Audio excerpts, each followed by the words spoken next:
एक बार फिर से आपका स्वागत है आपके अपने चैनल एग्जाम प्रेप पे। इस वीडियो में हम लाए हैं सामान्य हिंदी का प्रैक्टिस पेपर जो कि एसएससी जीडी एग्जाम्स के लिए बहुत ही इंपॉर्टेंट है। तो आप लोग इस वीडियो को शुरू से अंत तक देखिए और हिंदी के इन महत्वपूर्ण प्रश्नों को हमारे साथ हल करें। लेकिन यदि अभी तक आपने चैनल सब्सक्राइब नहीं किया है तो चैनल सब्सक्राइब कर लें, साथ ही बेल आइकन पर क्लिक कर लें जिससे कि आपको हमारे सारे वीडियोज के नोटिफिकेशन मिलते रहें जैसे ही हम कोई नया अपलोड करें। तो चलिए अब देखते हैं, स्टार्ट करते हैं और अटेम्प्ट करते हैं हम और आप इन क्वेश्चंस को साथ साथ। पहला क्वेश्चन आपके स्क्रीन पे है अब इस प्रकार से, निम्न में से कौन सा विस्तीर्ण का सही विलोम शब्द है?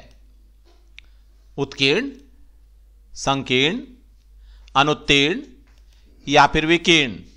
कमेंट करें आप लोग, कमेंट में बताएं विस्तीर्ण का सही विलोम शब्द क्या होगा। बताइए सही सही। विस्तीर्ण किससे बना? विस्तीर्ण बना विस्तार से। तो अब तो बताओ भाई, अब क्या होगा विस्तीर्ण का सही विलोम? तो विस्तीर्ण का जो सही विलोम होगा वो होगा संकीर्ण। Option B is the correct answer. Option B जो है वो सही उत्तर है। चलिए देखते हैं अब अगला क्वेश्चन। अगला प्रश्न है, निम्न में से कौन सा शांत का सही विलोम शब्द है? शांत का सही विलोम शब्द आपसे यहां पे पूछा गया है। अंत, अनंत, विनीत या उपद्रव? क्या होगा बच्चे शांत का सही विलोम? कमेंट में आंसर जरूर बताएं आप लोग। और इसका जो सही उत्तर होगा बच्चे वो होगा शांत का क्या होगा? उपद्रव। जो हो हल्ला करे, कोलाहल करे, ये हो गया आपका उपद्रव। अशांति जो फैलाए वो हुआ उपद्रव। अगला प्रश्न आपके सामने है अब इस प्रकार से, निम्न में से कौन सा सुबोध का सही विलोम शब्द है? ऑप्शंस हैं अबोध, उद्बोध, दुर्बोध या निर्बोध। बताइए सही उत्तर क्या होगा? सुबोध का सही विलोम।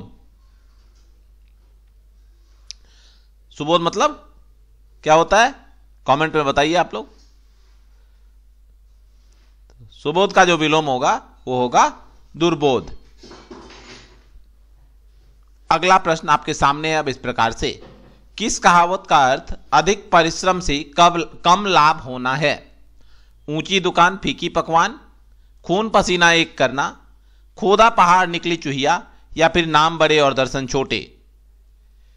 तो अधिक परिश्रम से कम लाभ होना निम्न में से किस कहावत का सही अर्थ है? बताइए, कमेंट करें। ए, बी, सी या डी क्या होगा सही उत्तर? तो इसका जो सही उत्तर होगा बच्चे वो होगा क्या? खोदा पहाड़ निकली चूहिया। अर्थात परिश्रम तो बहुत अधिक किया लेकिन लाभ बहुत कम हुआ। ऊंची दुकान फीकी पकवान का क्या अर्थ होगा? दिखने में तो बहुत अच्छा लेकिन उसके जो गुण हैं, क्वालिटी हैं, वो अंदर से बहुत ही घटिया है, अच्छे नहीं है उतने। खून पसीना एक करना मीन्स कठिन परिश्रम करना, बहुत अधिक प्रयास करना, ठीक है। और नाम बड़े और दर्शन छोटे का भी अर्थ वही हुआ जो है ऊंची दुकान और फीकी पकवान। चलिए देखते हैं अगला क्वेश्चन। अगला क्वेश्चन है आपके सामने, द्रौपदी का चीर। द्रौपदी का चीर मुहावरे का क्या अर्थ है?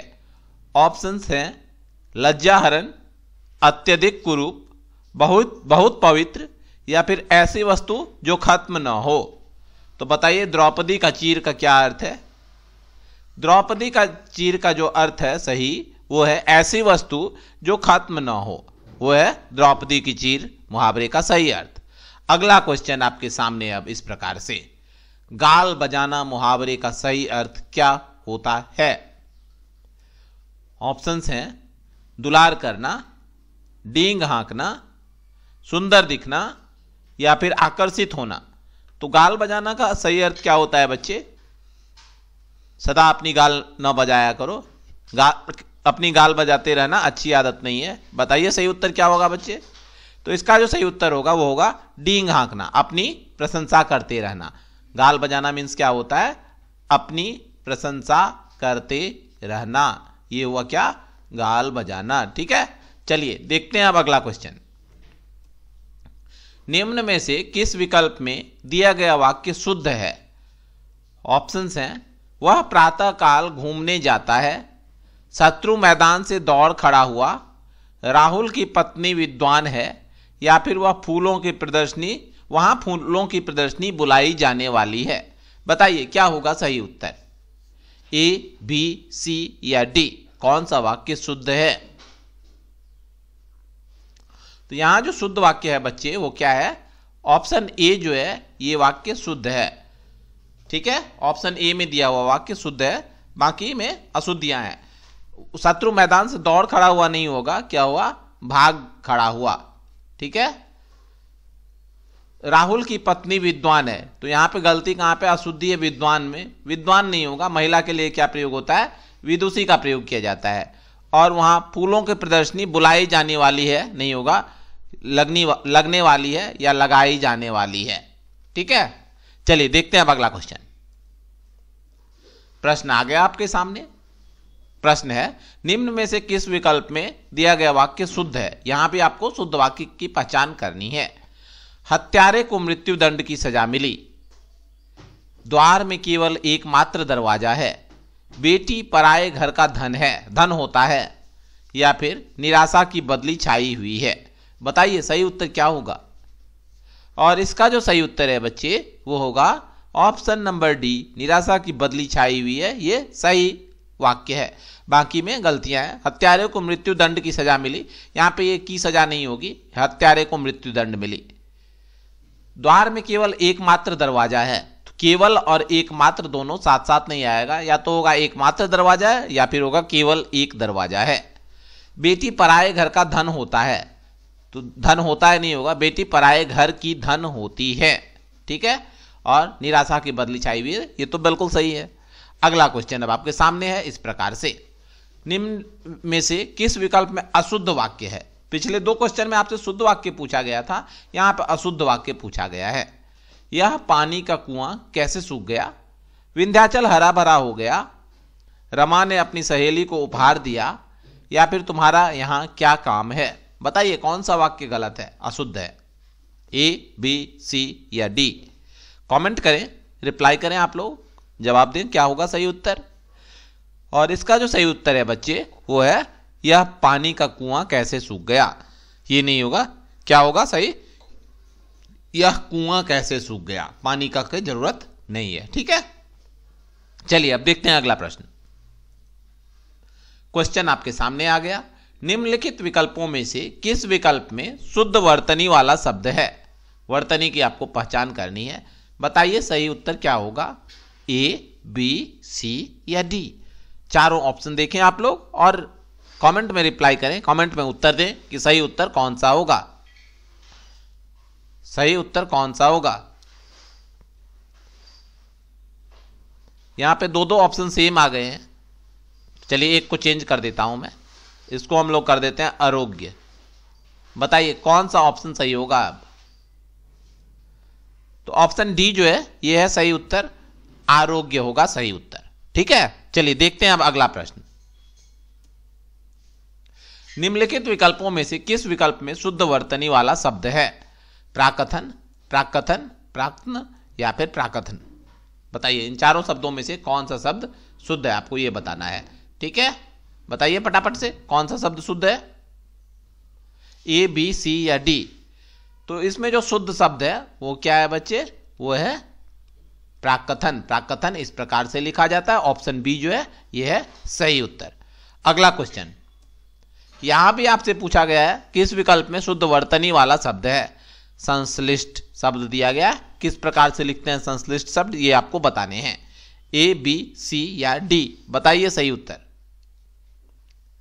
कौन सा सही है बच्चे, कमेंट करें, कमेंट में जवाब दीजिए आप लोग।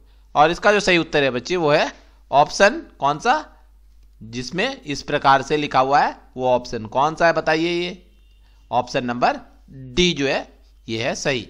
चलिए देखते हैं अगला प्रश्न। अब घोड़ा का पर्यायवाची शब्द कौन सा है? माधव, तड़ित, ऐरावत या फिर वाजी? इनमें से कौन सा शब्द घोड़ा का पर्यायवाची है, ए, बी, सी या डी? कमेंट करें, रिप्लाई दें, इस क्वेश्चन का उत्तर दें आप लोग। और इसका जो सही उत्तर है बच्चे वो है वाजी। माधव का अर्थ क्या होता है? माधव का अर्थ होता है कृष्ण। तड़ित का अर्थ क्या होता है?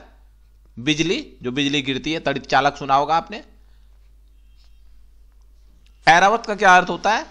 ऐरावत का अर्थ होता है हाथी। अगला क्वेश्चन अब आपकी स्क्रीन पे है इस प्रकार से, स्त्री का पर्यायवाची शब्द कौन सा है? प्रमदा, तरुणी, ललाम या फिर ललना? ललाम या ललना, यहां पे 2 बार सेम लिख दिया गया है, टाइपिंग मिस्टेक है ये, इसको मैं सही कर देता हूं। बताइए स्त्री का पर्यायवाची शब्द कौन सा नहीं है? कौन सा नहीं है होगा इसमें क्वेश्चन में, स्त्री का पर्यायवाची शब्द कौन सा नहीं है? आपको बताने हैं कि इन 4 शब्दों में से कौन सा शब्द स्त्री का पर्यायवाची नहीं है। बताइए, प्रमदा, तरुणी, ललाम या ललना? तो जो ऑप्शन नंबर सी है ललाम, ये स्त्री का पर्यायवाची शब्द नहीं है। इसका अर्थ क्या होता है? सुंदर। क्या होता है अर्थ? सुंदर। ललाम मीन्स सुंदर, बाकी प्रमदा, तरुणी और ललना जो हैं ये स्त्री के पर्यायवाची शब्द हैं। अगला क्वेश्चन, निम्न में से किस विकल्प में सेना का पर्याय है? सेना का पर्यायवाची आपसे यहां पे पूछा गया है। ऑप्शंस हैं अरि, विभा, चमू या फिर पुंज। बताइए सही उत्तर क्या होगा? कौन सा सेना का पर्याय है, अर्थात सेना का पर्यायवाची इन 4 में से कौन सा है? कमेंट करें ए, बी, सी या डी। और इसका जो सही उत्तर है बच्चे वो है चमू। चमू जो है ये सेना का पर्यायवाची होता है। अरि किसका पर्यायवाची होता है? अरि मीन्स विरोधी। अरि क्या होता है? विरोधी। ठीक है। विभा मीन्स प्रभा या कांति, प्रभा, कांति, चमक जो हुआ। पुंज मीन्स क्या होता है? ढेर, समूह। और चमू का अर्थ क्या होता है? चमू मीन्स सेना। तो ये थे आज के हिंदी के प्रश्न।